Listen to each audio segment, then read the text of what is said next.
بسم الله الرحمن الرحيم يا أيها الذين آمنوا قوا أنفسكم وأهليكم نارا وقودها الناس والحجارة عليها ملائكة غلاظ شداد لا يعصون الله ما أمرهم ويفعلون ما يؤمرون صدق اللہ العلی العظیم۔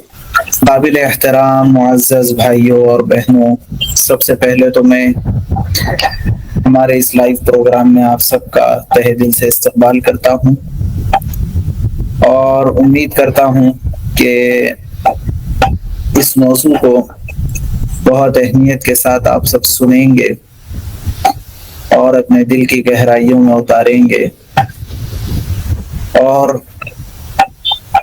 اس کے مطابق اپنے بچوں کی تربیت کا نظام بنائیں گے اور اس کی فکر کریں گے۔ سب سے پہلے تو ہمیں اس موضوع کی اہمیت کو سمجھنے کی ضرورت ہے کہ بچے ہر گھر کا سکون، ہر گھر کی تسکین، ہر گھر کی ایک بیسک نیڈ اور ہر گھر کے لیے ایک بنیادی ضرورت کی حیثیت رکھتے ہیں۔ جس گھر میں بچے ہیں وہ گھر جنت نما ہوتا ہے، اور جس گھر میں بچے نہیں ہیں وہ گھر ویران اور قبرستان محسوس ہوتا ہے۔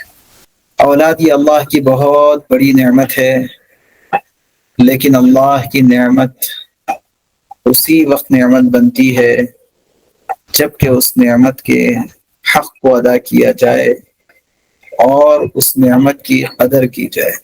آپ کے پاس بڑی BMW ہے، بڑی زبردست گاڑی آپ کے پاس ہے، یہ گاڑی اللہ کی بہت بڑی نعمت ہے، لیکن اس گاڑی کا اگر غلط استعمال کیا جائے تو یہی گاڑی ہمیشہ ہمیشہ کے لیے ہینڈی کیپ بنا سکتی ہے۔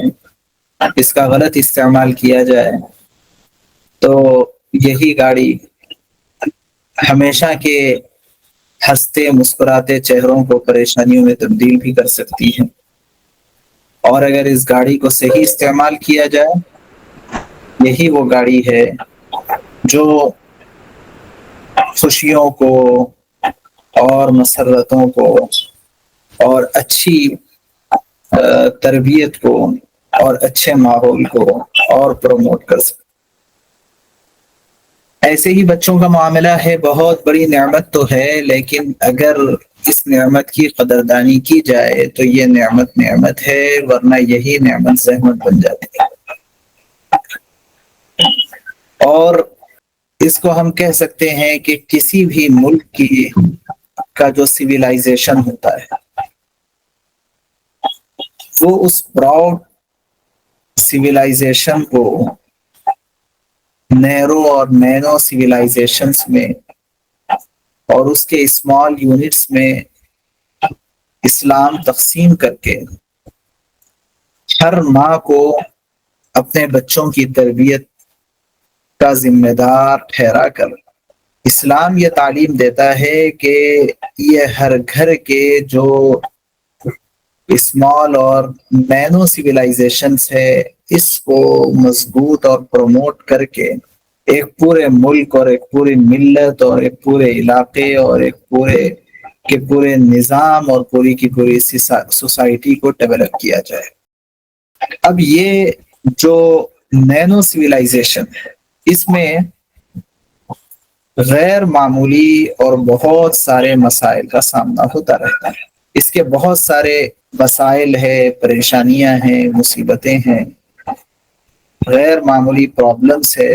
ان پرابلمس میں سے ایک بہت اہم ترین پرابلم بچوں کا ضد کرنا اور ہٹ دھرمی پر اترا۔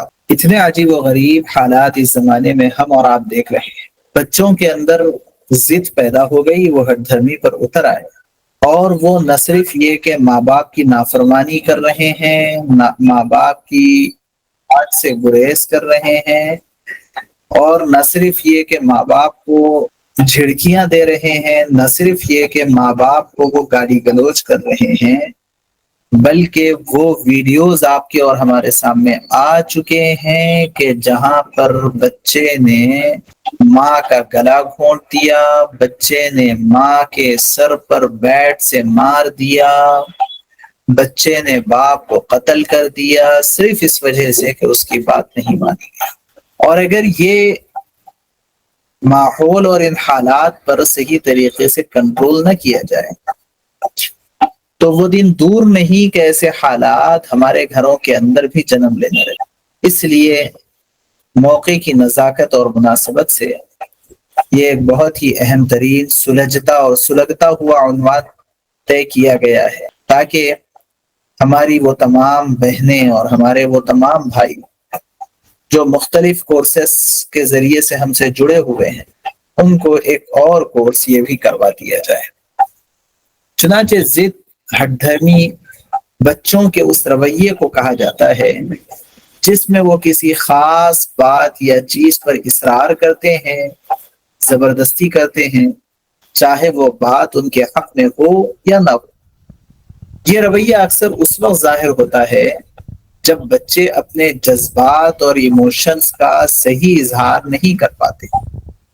ان کے ایموشنز کیا ہے اس کو وہ صحیح طریقے سے سامنے والے کو نہیں سمجھا پاتا اور انہیں اپنی بات منوانے کے لیے ضد کا سہارا لینا پڑتا ہے۔ ایسے وقت میں یہ کیفیت بچوں کے اندر پیدا ہوتی ہے۔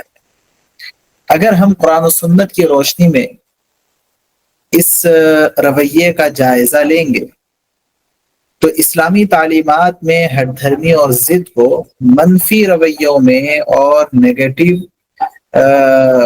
اثرات میں شمار کیا گیا۔ نبی کریم صلی اللہ علیہ وسلم نے ہمیں اپنے بچوں کو نرمی اور محبت سے تربیت دینے کا حکم دیا ہے۔ آپ صلی اللہ علیہ وسلم کا فرمان ہے، اچھے اخلاق کو اختیار کرو اور غصے سے بچو۔ سنن ترمذی کی روایت ہے۔ یہ حدیث اس بات پر زور دیتی ہے کہ اچھے اخلاق میں تحمل، نرمی، صبر، استقامت، یہ ساری چیزیں شامل ہیں، اور غصہ یا ضد کو ترک کرنا اسلام میں پسندیدہ عمل ہے۔ غصے کو چھوڑنا چاہیے، ضد کو چھوڑنا چاہیے، یہ اسلام میں پسندیدہ عمل ہے۔ اور غصہ اور ہٹ دھرمی کو اختیار کرنا اس کو اسلام بالکل بھی پسند نہیں کرتا۔ اس سلسلے میں بہت ساری روایات موجود ہیں۔ ہمیں یہ دیکھنا ہوتا ہے کہ بچوں میں ضد اور ہٹ دھرمی کا آغاز کہاں سے ہو۔ ابتدائی عمر سے یہ ضد اور ہٹ دھرمی کا آغاز ہوتا ہے جب وہ خود مختاری اور آزادی کا اظہار کرنا سیکھتے۔ 2 سے 5 سال کی عمر میں بچے اکثر اپنی مرضی سے کام کرنا چاہتے ہیں۔ آپ دیکھیں گے، آپ بچے کو پانی پلانا چاہتے ہیں، آپ دودھ پلانا چاہتے ہیں، یہ اس عمر میں، اور بچہ وہ دودھ کی بوتل کو آپ کے ہاتھ سے لے کر کے خود پینے کی کوشش کرتا ہے، وہ پانی کی گلاس کو آپ کے ہاتھ سے لے کر کے کہ وہ کھانا خود کھا لے۔ وہ ان کی ضد ہوتی ہے کہ کھانا ان کے پلیٹ میں ڈالا جائے اور وہ کھائیں گے، حالانکہ انہیں کھانے کا طریقہ نہیں آتا، حالانکہ وہ کھانے کے بہانے پورا کھانا گرائیں گے، اس کو ضائع کریں گے، پورا منہ پہ لیپ لیں گے، کپڑے خراب کریں گے۔ لیکن یہ عمر وہ ہوتی ہے کہ جب کہ اپنی مرضی سے کام کرنے کا جذبہ ان کے اندر پروان چڑھنے لگتا ہے۔ اس دوران انہیں جب کسی کام سے روکا جاتا ہے تو وہ ضد پر اتر آتے ہیں۔ یہ ان کی ذہنی اور جذباتی نشو و نما کا حصہ ہے، کیونکہ مینٹلی وہ ڈیولپ ہو رہے ہیں، ایموشنلی ڈیولپمنٹ ان کے اندر آ رہا ہے۔ اسی وجہ سے اس کے ذریعے وہ اپنے ارد گرد کی دنیا کو سمجھنے کی کوشش کرتے ہیں۔ تو یہ جو ڈیولپمنٹ ہے، اس کے نتیجے میں ان کے اندر اس طرح کی کیفیت پیدا ہوتی ہے۔ اب اگر بچہ ضد کرنے لگے اور بچہ کسی چیز کے سلسلے میں رونے اور اس کو حاصل کرنے کے لیے غیر معمولی طاقت اور قوت کا سہارا لے کر کے وہ کوشش کرنے لگے، اور اسی ضد اور ہٹ دھرمی اور طاقت و قوت کا اور ذہنی دباؤ اور بوجھ کا سہارا لے کر کے اس بچے کا سامنا کیا جائے، اس کو فیس کیا جائے، تو آپ کو معلوم ہے کہ اس کا کوئی فائدہ تو ہوگا نہیں، نقصان ہو جائے گا۔ سنت سے ہمیں اس سلسلے میں کیا رہبری ملتی ہے کہ ایسے وقت میں کیا کیا جائے؟ نبی کریم صلی اللہ علیہ وسلم کی زندگی میں بچوں کے ساتھ حسن سلوک کی بے شمار مثالیں موجود۔ آپ صلی اللہ علیہ وسلم بچوں کو محبت، شفقت اور نرمی سے سمجھایا کرتے تھے۔ ایک مشہور واقعہ ہے کہ آپ صلی اللہ علیہ وسلم کے نواسے حضرت حسن حسین رضی اللہ عنہ جب بچوں کی طرح کھیلتے تو آپ صلی اللہ علیہ وسلم ان سے نرمی برتتے اور ان کے ساتھ آپ بھی کھیلتے۔ اس سے ہمیں یہ سبق ملتا ہے کہ بچوں کی نشو و نما کے دوران ان کی فطری آزادی اور ان کا نیچرل فریڈم، اس کو سمجھنا اور ان کے ساتھ محبت کا مظاہرہ کرنا ضروری ہے۔ یہ سنت ہمیں سکھاتی ہے، یہ شریعت ہمیں سکھاتی ہے۔ آپ کو اس سے اندازہ ہوگا کہ جو آج کل بچوں کی تربیت کے سلسلے میں جو بہت سارے شو ہوتے ہیں اور بڑے غیر معمولی پروگرامز ہوتے ہیں، ان میں اس بات کو بہت اہمیت کے ساتھ کہا اور سمجھایا جاتا ہے۔ ٹیچرز ٹریننگ میں اس بات کو بہت اہمیت دی جاتی ہے کہ کسی بچے کو اگر آپ کچھ کروانا چاہتے ہیں تو آپ کو سب سے پہلے بچوں کے ساتھ بچے بن جانا پڑے گا۔ اگر بچوں کے ساتھ بچے بن جائیں گے تو بچے آپ کی بہت مانیں گے، بہت آپ کی اطاعت کریں گے، آپ کی بات بہت سنیں گے۔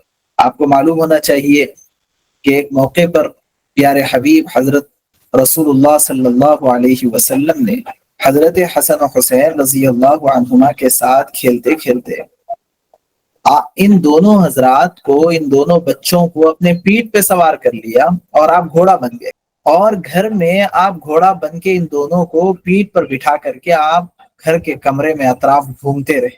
ذرا غور کیجئے، آپ امیجن کیجئے کہ وقت کا نبی، امام الانبیاء، جس کی پہنچ عرش معلیٰ تک ہے، معراج جس کو نصیب ہو، ملائکہ جس کے اوپر فخر کرتے ہیں، جس کے لیے یہ پوری دنیا بنائی اور سنواری اور سجائی گئی ہے، ہم سب کے آقا اور مولا، کتنی بڑی شخصیت، لیکن بچوں کے ساتھ بچے بنے ہوئے ہیں۔ جب آپ بچوں کے ساتھ بڑے بن جائیں گے تو یہ بچوں کے جذبات اور ان کے سائیکالوجی کے حساب سے مینیج نہیں۔ جب آپ بچوں کے ساتھ بچے بن جائیں گے تو یہ بچے آپ کو اپنا سمجھنے، اور جب وہ آپ کو اپنا سمجھیں گے تو آپ جو کہیں گے وہ ماننے کے لیے تیار ہو جائیں گے۔ آپ دیکھیے، جب بچے آپس میں کھیلتے رہتے ہیں تو تھوڑی دیر آپ ان بچوں کے کھیل کو غور سے دیکھیں۔ جب ان کے ساتھ اور بھی کچھ دوست مل جاتے ہیں، ان کے کزنز گھر کے اندر آ جاتے ہیں، تو اب یہ سب بچے کچھ کھیل رہے ہوتے ہیں۔ تو اب مثال کے طور پر یہ سارے بچوں نے آپس میں مل کر کے ایک گیم ڈیسائیڈ کی کہ ہم لوگ اسکول کا کھیلتے ہیں۔ تو آپ اس میں ان کے کھیل کو تھوڑی دیر غور سے دیکھیے۔ ان میں سب کی رضامندی سے ایک بچہ ٹیچر بن گیا، اور ایک بچہ سب کی رضامندی کے ساتھ ایک بچہ اسٹوڈنٹ بن گیا، اور ایک بچہ ہیڈ ماسٹر بن گیا، اور ایک بچہ گیٹ کیپر بن گیا، واچ مین بن گیا، اور ایک بچہ کوئی ان میں آئمہ بن گئی کوئی بچی۔ اب یہاں پر یہ آپس میں وہ یہ فیل نہیں کرتے کہ جو آیا ہے وہ کم درجے کی ہے، اس وجہ سے کوئی آیا بننے کے لیے تیار، اور جو ہیڈ ماسٹر ہے وہ سب سے بڑے مقام پر ہے، اس وجہ سے سب کے سب ہیڈ ماسٹر ہی بننا چاہتے ہیں۔ ہاں، بعض بچوں میں یہ کیفیتیں ہوتی ہیں، لیکن عام طور پر یہ سب آپسی مفاہمت سے ایسا ڈیسائیڈ کر لیے۔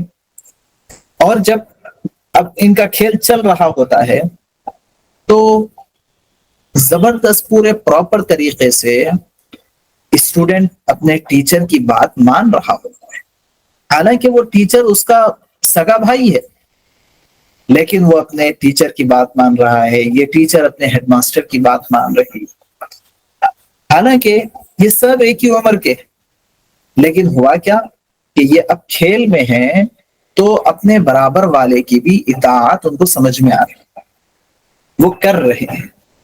عام طور پر ہوتا یہ ہے کہ ہم بچوں کے ساتھ جب بچے بننے کے بجائے بڑے بن جاتے ہیں تو اس کے نقصانات سامنے آتے ہیں، اور جب ہم بڑے بن کر کے بچوں کو کوئی حکم اور کوئی آرڈر ڈیلیور کریں گے تو اس کے نتیجے میں ان کے دل میں ضد اور ہٹ دھرمی پیدا ہو جائے گی اور وہ اس کو مینیج نہیں کر پائیں گے، اور اس کے نتیجے میں آہستہ آہستہ آہستہ آہستہ ان کے اندر نافرمانی کے جذبات پروان چڑھتے نظر آئے۔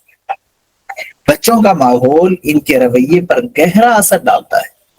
اگر بچہ ایسے ماحول میں پرورش پاتا ہے جہاں غصہ، برداشت نہ کرنا، سختی، یہ سب چیزیں زیادہ ہو، تو وہ بھی اسی طرح کا رویہ اپنانے لگتا ہے، کیونکہ ماحول کا بڑا اثر ہوتا ہے۔ بچوں کو جس ماحول میں رکھا جاتا ہے ان کا رویہ بھی اسی کے مطابق بنتا ہے۔ نبی کریم صلی اللہ علیہ وسلم کا ارشاد ہے، کل مولود یولد علی الفطرہ وابواہ یحودانہ او ینصرانہ او یمجسانہ۔ بخاری شریف کی روایت ہے کہ ہر بچہ اپنی فطرت پر پیدا ہوتا ہے، اس کے والدین اس کو یہودی، نصرانی یا مجوسی اس کے والدین بتاتے ہیں۔ پتہ کیا چلا؟ گھر کا ماحول جیسا پرووائڈ کیا جاتا ہے، جو انوائرمنٹ میں وہ سانس لے رہا ہے، اسی کے اعتبار سے اس کی شخصیت کی تعمیر ہوتی رہتی ہے، اس کی پرسنالٹی بلڈ اپ ہوتی رہتی ہے، کیسے؟ جیسا اس کو ماحول ملتا ہے۔ اور یہ تو صرف بچوں کے اندر نہیں، یہ تو جانوروں کے اندر بھی بات پائی جاتی ہے۔ آپ دیکھیں گے کہ جب سرسبز و شاداب علاقے ہیں اور بہار کا موسم ہے اور ہر طرف بارش ہو رہی ہے اور درختوں کے اوپر پتے اگے ہوئے ہیں، ہرا بھرا ماحول ہے، تو ان درختوں کے اوپر جو ٹڈے ہوتے ہیں وہ بھی ہرے بھرے ہوتے ہیں، ہرے رنگ کے ہوتے ہیں۔ کیوں؟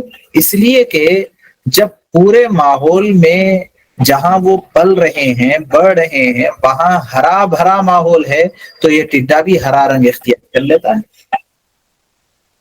اور اس کے بالمقابل جب حالات سوکھے ہوئے ہوتے ہیں، شدید گرمی کا وقت ہوتا ہے، پتے سوکھ رہے ہوتے ہیں، گھاس سوکھ رہی ہوتی ہے، اس وقت آپ جو ٹڈوں کو دیکھیں گے وہ بھی اسی طرح بسکٹ کلر کے ہوں گے جیسے سوکھی گھاس کا کلر ہوتا ہے۔ تو یہ تو چھوٹے چھوٹے کیڑے مکوڑوں کی بات ہے کہ وہ ماحول سے ان کے رنگ تک کا فرق پیدا ہو جاتا ہے۔ تو یہ بچے تو بچے ہیں، اور یہ تو جو ہے پھول اور کلی ہیں، اور ان کی شخصیت تو ابھی ایک چھوٹے سے پودے کی طرح ہے۔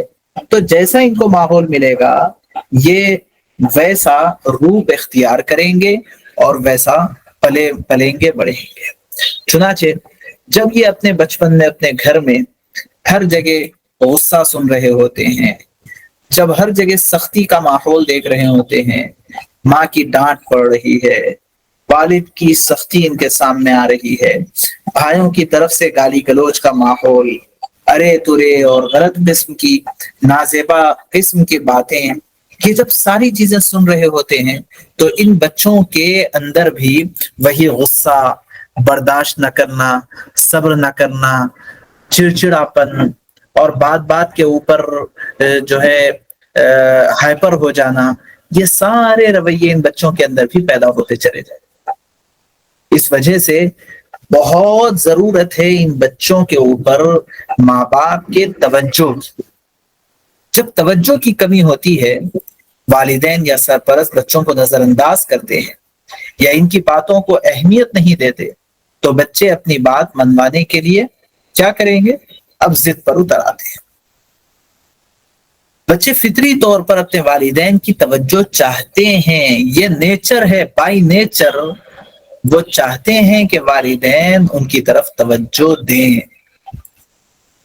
جب انہیں وہ توجہ نہیں ملتی تو وہ منفی رویہ اختیار کر لیتے ہیں، جب وہ توجہ نہیں ملتی تو ضد پر اڑ جاتے ہیں۔ نبی کریم صلی اللہ علیہ وسلم بچوں کے ساتھ خصوصی توجہ اور محبت کا سلوک کیا کرتے تھے، اور اب تو حالات ایسے ہیں الامان والحفیظ کہ ہماری پوری کی پوری توجہ موبائل فون نے اپنی طرف کر لی، موبائل فون نے ہماری توجہ کو چوس لیا۔ جس کے نتیجے میں بچوں کی طرف توجہ دینے، ان کی بات سننے، ان کی شکایتیں سننے اور ان کے باتوں کو سمجھنے اور ان کے ساتھ کچھ ٹائم اسپینڈ کرنے کا ہمارے پاس کوئی موقع ہی نہیں۔ وہ بہت بے چین ہو جاتے ہیں جب والدین ان کی طرف توجہ نہیں دیتے، وہ کامل توجہ چاہتے ہیں، اور توجہ نہیں دینے پر اس قدر بچے ڈپریشن میں آتے ہیں، آپ کو بہت تعجب ہوگا، لیکن عبرت کے لیے میں آپ کو واقعہ سنا رہا ہوں کہ ہمارے بہت ایک قریبی دوست ہیں، تو ان کے ایک بچے کو کچھ دن پہلے ملاقات ہوئی، تو میں نے یوں محسوس کیا کہ تھوڑا سا مینٹلی بچہ ڈسٹرب محسوس ہو رہا ہے۔ تقریباً عمر ہوگی 6-7 سال کی عمر ہوگی، کم از کم 5 سال کی تو عمر ہے بچے کی، لیکن مینٹلی ڈسٹرب لگ رہا ہے۔ اور میں اچھی طرح جانتا ہوں کہ یہ بچہ پہلے سے بہت اچھا بچہ ہے، ایسا بچہ پہلے سے تو تھا نہیں ان کا۔ تو میں نے ان سے پوچھا کہ ذرا کیا کچھ فرق محسوس ہو رہا بچے میں، کیا بات ہے؟ تو انہوں نے بڑا عجیب و غریب واقعہ سنایا، اور یہ واقعہ ہم سب کے لیے عبرت ہے۔ کہنے لگے کہ جب مجھے چھوٹی لڑکی کی پیدائش ہوئی گھر میں، تو اس کے بعد اس کے بڑے بھائی نے یہ دیکھا کہ والدین کی توجہ بٹ گئی ہے۔ اب یہ بٹ کر کے اس کی طرف سے تھوڑی سی کم ہو کر کے وہاں چھوٹی بہن کی طرف بھی توجہ ہو گئی۔ بس یہ جو توجہ تقسیم ہوئی وہ اس بچے کے دماغ پر اس قدر گہرا اثر چھوڑی کہ وہ بچہ ڈپریشن میں آ گیا اور ایک دم خاموش ہو گیا، بس بالکل خاموش، کوئی بات نہیں، کچھ نہیں، بالکل خاموش۔ پورا خاندان مل کر کے اس کو بات کرانے اور اس سے کچھ پوچھنے اور اس کی توجہ کو اپنی طرف مرکوز کرنے کے لیے پورا خاندان جھوج گیا، مگر کوئی بات زبان سے نہیں نکالتا۔ آہستہ آہستہ آہستہ آہستہ اس کے دماغ کے اوپر ایسا اثر ہوا کہ جو ہے متاثر ہو گیا بس دماغ اس کا۔ اب اس کے بعد اس کو مختلف سائیکیٹرسٹ کے علاج و معالجے چل رہے ہیں، اور ابھی اس کے دماغ کی تھراپیز چل رہی ہے وغیرہ وغیرہ، بہت ساری چیزیں، اور ایک بڑا خرچ ماہانہ تقریباً 20-25 ہزار کا خرچ اس بچے کے دواؤں کے اوپر اور اس کے تھراپیز کے اوپر ہو رہا ہے۔ آپ غور کیجئے کہ وجہ کیا ہے؟ وجہ صرف اور صرف توجہ کی کمی بنی۔ والدین کی توجہ جو تقسیم ہوئی، اس تقسیم نے بچے کے دماغ کے اوپر اس قدر سنگین اثر چھوڑا۔ اب آپ امیجن کیجئے اور اس واقعے کو سامنے رکھ کر کے آپ غور کیجئے کہ اگر بچے جو ہماری توجہ کے محتاج ہیں اور ہماری توجہ کی ان کو ایسے ہی ضرورت ہے جیسے انہیں دودھ کی ضرورت ہے، ہماری توجہ کی ان کو ایسے ہی ضرورت ہے جیسے پانی کی ضرورت ہے، ہماری توجہ کی ان کو ایسے ہی ضرورت ہے جیسے سخت سردی کے زمانے میں ان کو سویٹر کی ضرورت ہے، ہماری توجہ کی ان کو ایسے ہی ضرورت ہے جیسے سخت گرمی کے زمانے میں ان کو ہوا کی ضرورت ہے۔ اتنی اہم ترین توجہ اگر ہم اپنے بچوں کی جانب کرنے کے بجائے کہیں اور ہم متوجہ رہیں اور یہ بچوں کو ہم توجہ سے محروم رکھیں، تو آپ امیجن کیجئے کہ ہماری ایک ایک بے توجہی کے نتیجے میں یہ بچوں کے ذہن پر کس قدر سخت ترین اثر پڑتا جا رہا ہے جو ہمیں ابھی نظر نہیں آتا۔ اور کچھ دنوں کے بعد جب انہی اثرات کے ساتھ جب یہ بچے بڑے ہو جاتے ہیں اور اس کے بعد ان کے اندر ایک کرمنل اور ایموشنز ان کے اندر پروان چڑھنے لگتے ہیں، ماں باپ کی طرف سے ہٹ دھرمی اور ماں باپ کی نافرمانی کے جذبات ان کے اندر آتے ہیں، اور بے قابو پن، کنٹرول کا نہ کرنا، یہ سارے حالات ان کے اندر پیدا ہو جاتے ہیں، تب جا کر کے ہم سوچتے ہیں کہ صاحب یہ بچے اب ہمارے ہاتھ سے نکل گئے۔ اس لیے رسول اللہ صلی اللہ علیہ وسلم کی بڑی ترغیب ہے تمام والدین کے لیے کہ بچوں کی توجہ، بچوں کی جانب توجہ یہ بہت اہم ہے، اور ان کی پوری بات سننا چاہیے، وہ کیا کہنا چاہ رہے ہیں اس کو سمجھنے کی کوشش کرنی چاہیے، اور ان کے ساتھ وقت گزارنا چاہیے۔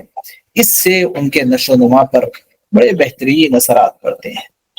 اگر والدین بچوں کی ہر خواہش پوری کر دیں اور ان کی ہر ضد کو مان لیں تو بچے اس عادت کے عادی ہو جاتے ہیں اور ان کی ضد میں اضافہ ہوتا ہے۔ نبی کریم صلی اللہ علیہ وسلم بچوں کی تربیت میں اعتدال اور حکمت کا طریقہ اپناتے تھے۔ آپ صلی اللہ علیہ وسلم بچوں کو ان کی ضد کی جگہ اچھی باتوں کی طرف راغب کرتے تھے اور انہیں نرمی اور شفقت سے سمجھاتے تھے۔ دیکھیے، اس موقع پر ایک بات اور آپ کو سمجھانا مناسب معلوم ہوتا ہے کہ ہم لوگ پہلے یہ غور کر لیں کہ ہماری استطاعت کتنی ہے۔ ہماری استطاعت کے اعتبار سے ہم بچوں کو ہینڈل کریں، مینیج کریں۔ بہت سی مرتبہ ہوتا ہی ہے کہ ہم بچوں کی محبت میں جہاں طبیعت چاہی وہاں بچوں کو لے کے چلے جاتے ہیں۔ کیا وجہ ہے؟ صرف بچوں سے محبت ہے۔ لیکن یاد رکھیے کہ یہ بچوں سے محبت کا تقاضا نہیں ہے، اس سے آپ بچوں کو تکلیف دینے والے ہیں۔ بچوں نے جہاں جانے کی خواہش کی وہاں لے کر کے انہیں چلے گئے، اس سے کیا ہوگا؟ یہ بچوں کے اوپر آپ ظلم کر رہے ہیں، یہ انہیں آپ فائدہ نہیں پہنچا رہے۔ بچے کیسے ہوتے ہیں؟ وہ تو ہر اچھی دکھنے والی چیز کو آپ سے مانگ لیں گے۔ وہ گھر میں دستر لگا ہوا ہو اور دستر کے اوپر اچار لا کر کے رکھا جائے، سالن لا کر کے رکھا جائے، بچہ بھاگتے ہوئے آئے گا اور سالن پہ ہاتھ مارے گا، اچار کھینچنا چاہے گا۔ کیوں؟ اسے وہ اچھا لگ رہا ہے۔ لیکن کیا والدین بچوں کو اچار ان کے ہاتھ میں دینا یہ مناسب سمجھیں گے؟ بالکل بھی نہیں۔ اگر خدا نخواستہ یہ اچار کا ہاتھ اس کے آنکھ میں لگ جائے تو کیا قیامت ٹوٹے گی گھر میں پھر؟ تو بچہ تو چاہتا ہے، خواہش کرتا ہے، لیکن والدین کو غور کرنا چاہیے کہ کون سی چیز انہیں دینا ہے، کون سی نہیں دینا ہے۔ جیسے یہاں اچار ان کے ہاتھ میں نہیں دیتے، ایسے ہی ہم بچوں کو وہ جہاں جانے کی خواہش کریں یا ہم جہاں جا رہے ہیں وہاں بچوں کو لے کر کے جائیں، اس سے احتیاط کریں۔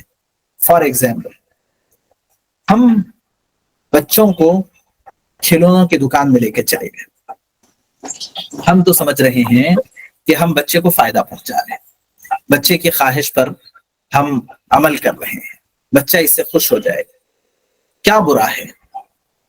کیا ناجائز تھوڑا ہی ہے بچوں کو کھلونے دلانا؟ بچوں کو کھلونے دلانا ناجائز نہیں ہے، لیکن اگر آپ انہیں دکان میں لے کر کے چلے جائیں اور وہاں پر ایک سے ایک مہنگے سے مہنگے کھلونے دیکھیں اور وہ کھلونوں کو آپ سے وہ تقاضا کریں، آپ سے خواہش کریں کہ وہ کھلونے آپ انہیں دلائیں، لیکن اگر آپ انہیں وہ کھلونے نہیں دلا سکتے ہیں کیونکہ وہ بہت مہنگے ہیں، تو ایسی صورت میں وہ بچے پھر ضد کے اوپر اڑ جائیں گے اور آپ سے بدظن ہو جائیں گے کہ بھئی ضرورت ہی کیا تھی۔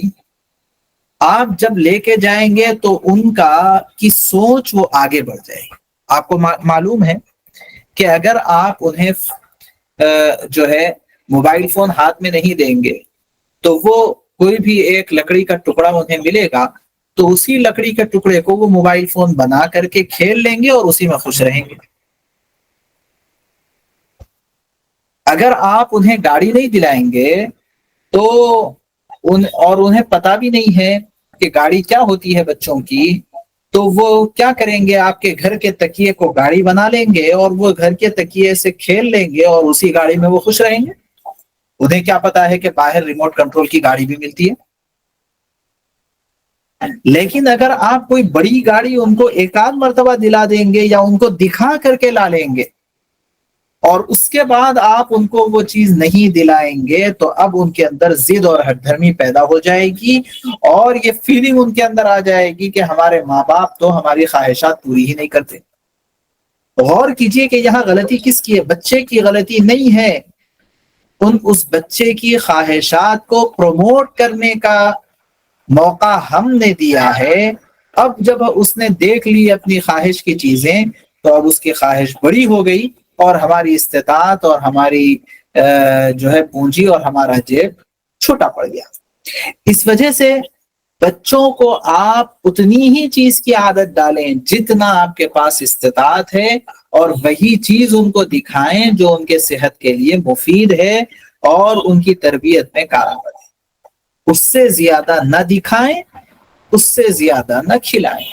اور یہیں پر چلتے چلتے ایک اور بات، کھلانے میں بھی بچہ جو چاہا وہ آپ اس کو دے دیے، جو مانگا وہ اس کو دے دیے۔ نہیں بھائی، نہیں میری بہن، آپ اگر اس کے زبان کو چاکلیٹ کا مزہ لگا دیں گے تو چاکلیٹ اس سے چھوٹے گا نہیں، اور اگر آپ بجائے چاکلیٹ کے اس کے زبان کو سیب کا اور انڈے کا اور جو ہے ڈرائی فروٹس کا مزہ لگائیں گے تو وہ ان کی زبان سے نہیں چھوٹے گا۔ آپ کے ہاتھ میں ہے کہ آپ بچے کو کیا کھلاتے ہیں اور کون سا مزہ لگاتے ہیں۔ بعد میں یہ افسوس کرنے سے کچھ فائدہ نہیں کہ بچہ کھانا کھاتا ہی نہیں۔ دیکھیے، آپ کو معلوم ہے کہ شوگر انسٹنٹ انرجی ہے۔ اگر آپ کو بھوک لگ رہی ہے اور آپ تھوڑی سی شکر کھا لیں گے تو انسٹنٹ انرجی آ جائے گی اور آپ کی بھوک وہیں کی وہیں مر جائے گی اور اس کے بعد آپ کی طبیعت خراب ہوگی، اب کھانا نہیں کھایا جائے گا۔ اسی طرح جتنی میٹھی چیزیں ہوتی ہے وہ بھوک کا ریکوائرمنٹ فلفل کر دیتی ہے انسٹنٹ۔ پیٹ نہیں بھرے گا لیکن بھوک مر جائے گی۔ ایسے ہی جن بچوں کو یہ ٹافی اور چاکلیٹ اور مختلف قسم کی میٹھی چیزیں کھانے کی عادت ہو گئی، کیا ہوا؟ ان کا خون تو بنا نہیں ان چیزوں سے، ان کا جسمانی فائدہ تو ہوا نہیں اور ان کی صحت میں تو کوئی ترقی ہوئی نہیں۔ الٹا جو کھانا ان کے جسم کا ریکوائرمنٹ تھا، جو پیٹ اندر سے کھانے کی طلب کر رہا تھا، جو بھوک انہیں لگ رہی تھی، تو وہ بھی ختم ہو گئی۔ تو یہ ٹافی سے نہ جسمانی ریکوائرمنٹ پورا ہوا اور نہ ہی ان کی بھوک مٹی، اور نہ اس کی وجہ سے بھوک باقی رہی کہ جو بھوک کی وجہ سے کم یہ کھانا اور روٹی کھا لیتا۔ تو غلطی کس کی ہے؟ ہم نے بچے کی زبان کو بجائے فروٹس کے ہم نے ٹافیز کا مزہ چکھا دیا۔ اب ہوگا یہ کہ وہ اس سے اس کی صحت بنے گی نہیں بلکہ بگڑے گی، اور یہ جب نہیں دیں گے تو اس کے نتیجے میں بچہ ضد اور ہٹ دھرمی پر اتر آئے گا اور آپ کو ستانا شروع کرے گا۔ بچے جب جسمانی یا ذہنی دباؤ میں ہوتے ہیں تو وہ ضد ہٹ دھرمی کا مظاہرہ کر سکتے ہیں۔ اب آپ بتائیے ذہنی دباؤ کب پڑے گا بچے کے اوپر؟ وہی کہ جس چیز کو اس کی زبان چاہتی ہے، جس چیز کو اس کا ذوق اور اس کا مزہ چاہتا ہے، وہ چیز آپ نہیں دینا چاہتے ہیں کیونکہ کھانسی ہو رہی ہے بچے، تو اب دماغی دباؤ پڑ رہا ہے، ذہنی دباؤ پڑ رہا ہے۔ تو ذہنی دباؤ سے وہ ہٹ دھرمی کا مظاہرہ کر سکتے ہیں۔ یہ دباؤ کسی بھی وجہ سے ہو سکتا ہے، جیسے نیند کی کمی ہو گئی بچوں میں، نیند پوری نہیں ہوئی، بھوک زیادہ لگ رہی ہے، ذہنی مشقت زیادہ ہو رہی ہے۔ اس وقت والدین کا فرض ہوتا ہے کہ وہ بچے کی حالت کو سمجھیں اور ان کی ضروریات کو پورا کریں۔ ایسا نہیں کہ بچہ جب اس طرح کی کیفیت میں آ گیا تو آپ بھی ذہنی دباؤ میں آ کر کے اس کو ڈانٹنے لگ گئے، اس کو ڈپٹنے لگ گئے، کیا ہوگا؟ وہ وہیں کا وہیں پچک کر کے رہ جائے گا، نہ کچھ آپ کو کہے گا نہ کچھ کر سکے گا۔ نبی کریم صلی اللہ علیہ وسلم کی تعلیمات کے مطابق تربیت میں والدین کو صبر کی ضرورت ہوتی ہے۔ برداشت کی ضرورت ہوتی ہے، نرمی اور محبت سے کام لینے کی ضرورت ہوتی ہے، ضد ہٹ دھرمی کو دور کرنے کے لیے اسلامی تربیت کے اصولوں پر عمل کرنا نہایت ضروری ہے۔ آج ہم لوگ یہیں تک بس کرتے ہیں، انشاءاللہ بقیہ کل ہم اس کو کمپلیٹ کریں گے۔